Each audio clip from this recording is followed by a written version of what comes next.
আজকে আমি আপনাদের সামনে নিয়ে এসেছি সহজ পদ্ধতিতে বানানো পাকা আমের জেলি। চলুন বানিয়ে নেওয়া যাক।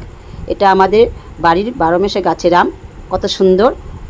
প্রথমে আমি আমের খোসা ছাড়িয়ে নিয়েছি, তারপর পিস পিস করে নিয়েছি যাতে সহজে পেস্ট করা যায়। এবার আমি আমগুলো মিক্সিতে দিয়ে দিচ্ছি, তারপর পেস্ট করে নিচ্ছি। পেস্ট হয়ে গেছে। এবার আমি উনুনে কড়াই বসিয়ে দিয়েছি, কড়াইতে আমের পেস্ট ঢেলে দিয়েছি।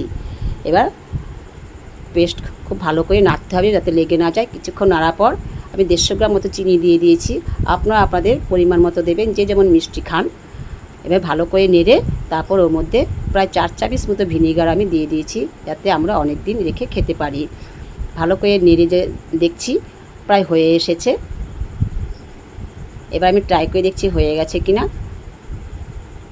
হয়ে এসেছে। এবার আমি একটা বোলে ঢেলে নিচ্ছি, তারপর আমি একটা কাচের বয়মে, ঠান্ডা হলে কাচের বয়মে ঢেলে রেখে দেবো।